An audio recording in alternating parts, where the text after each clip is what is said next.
soul on fire. Manifest yourself through me. Speak through my voice, Lord. See through my eyes. You are the all-consuming fire. Come and manifest yourself. Set my heart on fire. Make me a shining light. Set my soul on fire. Manifest yourself through me, Lord. Speak through my voice, Lord. See through my eyes. This is the man. This is the man. Ah, This is him. voici l'homme. This is the man. Voici l'homme. Yes, this is him. Voici l'homme. Voilà la solution. This is the solution. Le véritable. The true one. L'homme capable. The capable Le mari capable. capable Le husband. Dieu des dieux. God of God. Le Seigneur des The seigneurs. Lord of Lords. L'Alpha et l'Oméga. Alpha and Omega. Il dépasse tous les hommes. He's over all the men. Consume every wickedness. You are the all-consuming fire. Come and manifest yourself. You got fire in your eyes, Lord. Nothing hides from you. You see everything, Lord. Even the deepest secret of men, Lord. Expose every evil. Consume every wickedness. Give us the victory, Lord. Come and manifest yourself. Consuming fire. Je le crois I believe de tout mon cœur with all my heart que Jésus est Seigneur. that Jesus is the Je Lord. sens le feu, frère. Oh, je sens, I feel the J'ai envie fire. d'enlever même mes chaussures. I want to remove my shoes. I feel the heat. Ça me sort partout. Oh, it's coming everywhere. Bien-aimés frères et sœurs, je vous salue tous dans les précieux et glorieux nom du Seigneur Jésus-Christ notre Dieu. Je vous souhaite tous le bienvenu sur www.atapisingambaministries.org et aussi sur INM Radio et dans notre chaîne YouTube Atapisingamba Ministries. Je vous souhaite tous les bienvenus aussi dans votre verset de la semaine. Que le Seigneur vous bénisse richement, que le Seigneur vous ajoute encore ses bénédictions, des protections, des grâces et des bontés au nom du Seigneur Jésus-Christ. Je suis ici, mes bien-aimés frères, parce que nous sommes dans un temps qui est grave. Nous sommes dans des situations qui se passent dans le monde entier et il n'y a personne qui est sans savoir des situations qui sont en train de prévaloir partout dans les nations. Nous voyons les frontières être fermées, nous voyons les économies du monde entier descendre jusqu'à par terre. Nous voyons la mort, comment les gens sont en train de mourir en grand nombre partout dans les pays. Nous voyons dans les pays européens et ici en Amérique, nous voyons comment les gens sont en train de mourir. Nous sommes confinés dans nos maisons. C'est une situation qui est très compliquée. Nous sommes dans les maisons, il n'y a pas moyen de sortir, il n'y a pas moyen d'avoir culte. Il n'y a pas moyen d'aller au travail et il n'y a pas moyen d'envoyer les enfants à l'école. Pourquoi? Parce qu'il y a un fléau qui est en train de frapper à l'extérieur, que nous sommes tous en train d'appeler coronavirus. Alors aujourd'hui, je voulais parler dans notre verset de la semaine par rapport à cette actualité. Alors si vous avez vos Bibles avec vous, j'aimerais que vous puissiez prendre avec moi dans Luc au chapitre 21. Prenons Luc chapitre 21 et je commence ici au verset 11. J'ai dit Luc chapitre 21, verset 11. La Bible dit, il y aura des grands tremblements de terre et en divers lieux, des pestes et des famines. Il y aura des phénomènes terribles et des grands signes dans les ciels. Il y aura des grands tremblements de terre. Il y aura en divers lieux des pestes et des famines. Il y aura des phénomènes terribles et des grands signes dans les ciels. Amen. Mes bien-aimés frères et sœurs, c'est comme je l'ai dit dans mon introduction, que nous sommes en train de vivre dans un moment où le monde est paniqué. C'est pour la première fois pour moi de vivre ce que nous vivons. Le monde est paniqué, les gouvernements paniqués, les économies par terre. Il n'y a pas moyen de voyager, il n'y a pas moyen d'avoir des cultes. Tout est bloqué à cause de ce fléau qui est en train de frapper dans le monde. Et les gens sont bouleversés parce qu'on ne sait pas comprendre qu'est-ce qui est en train de se passer. Mais laisse que les gens du monde soient bouleversés. Mais les enfants de Dieu, ils ne peuvent pas être bouleversés. Pourquoi?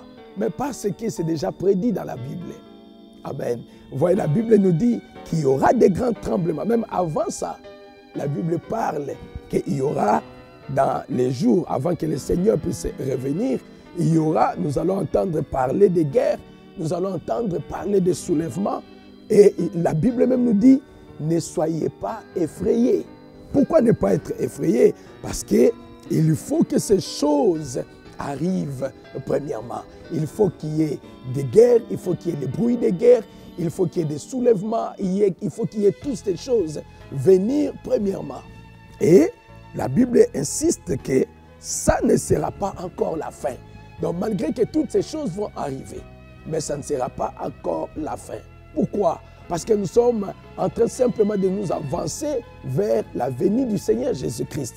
La Bible dit que les hommes, ils vont rendre leurs âmes de terreur dans l'attente de ce qui surviendra sur la terre. À cause de la terreur, il y a des gens qui sont en train de mourir. Ils sont en train de mourir juste en apprenant que la maladie est dans sa porte. Les gens sont en train de mourir. Il y a les fléaux qui sont en train de s'abattre sur la terre. Pourquoi, mes frères? Parce que c'est dans la parole de Dieu. Dieu a promis que ça allait arriver. Nous vivons dans un temps où il y a la pédophilie, il y a l'homosexualité, il y a le lesbienne, il y a tous ces péchés sur la terre, la méchanceté dans les cœurs de l'homme. Il y a la haine, la jalousie, les trahisons, il y a l'empoisonnement, il y a les critiques, l'égoïsme, il y a toutes ces choses qui arrivent. Mon frère, Dieu ne peut qu'arrêter un peu la marche de toutes ces choses. Et c'est pourquoi il a jeté les fléaux sur la terre.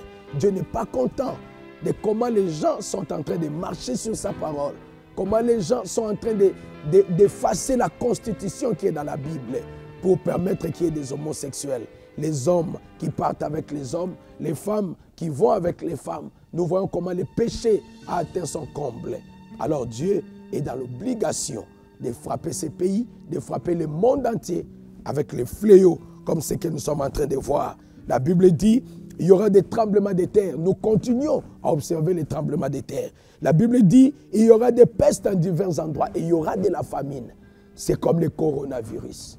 C'est un fléau. C'est un fléau, mes frères. C'est une maladie qui est en train de tuer sans père.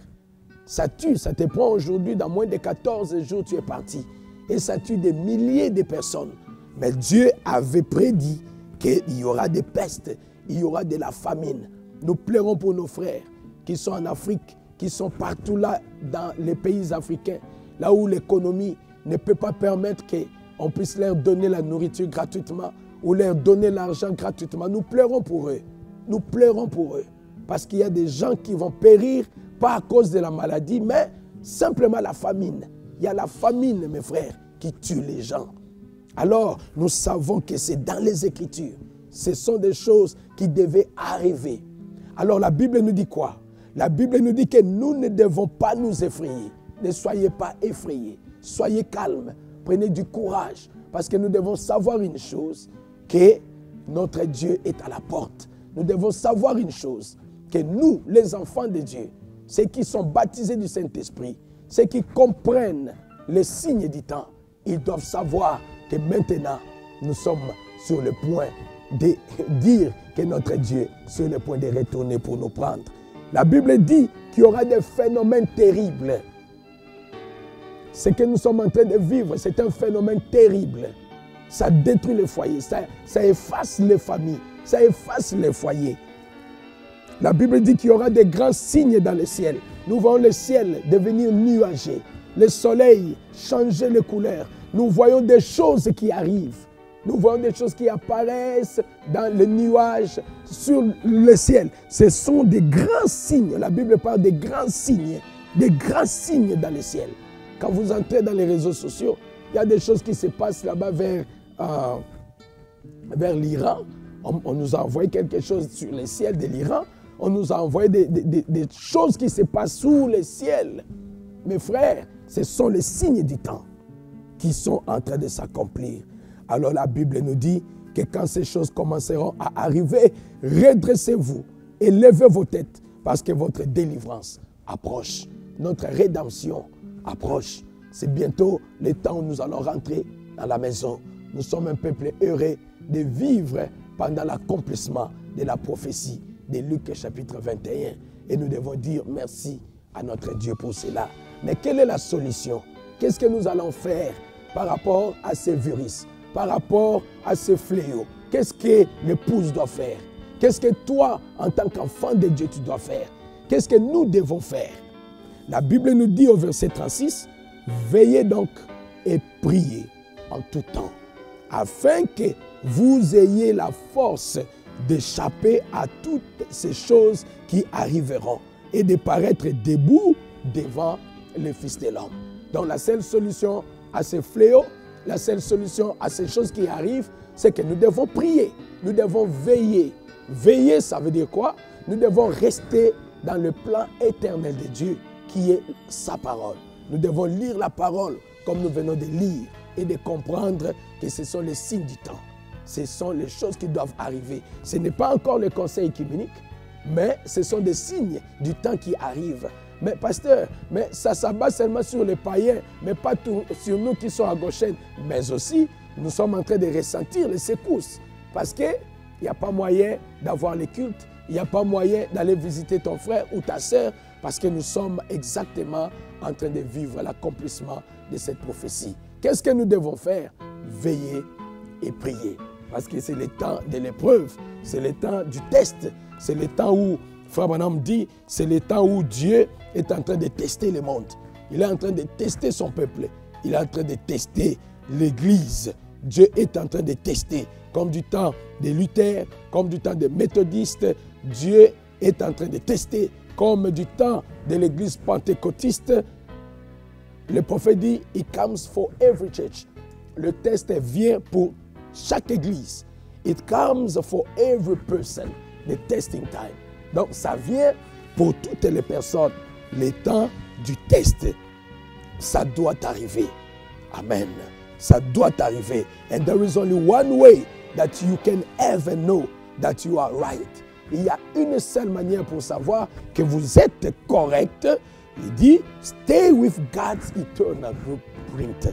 Restez avec le plan éternel de Dieu. Stay with the word. Reste avec la parole. What God says, say that is right. C'est que Dieu a dit, toi aussi dis que c'est la vérité. Don't take nothing less or nothing more. Ne prenez pas quelque chose de plus ou quelque chose de moins. Amen. Mais restez avec ce que la parole de Dieu a dit. Amen. Why should we have to have substitute for this? Pourquoi devrions-nous avoir un substitut pour ceci ou pour cela ou pour cette autre chose pendant que la parole de Dieu, God's word, is full of promises. La parole de Dieu est pleine, remplie de promesses. Yes, sir. Oui, monsieur. We don't have to take any substitute. Nous n'avons pas à prendre un substitut. This is the truth. Ça, c'est la vérité. God keeps his word. Dieu tient sa parole.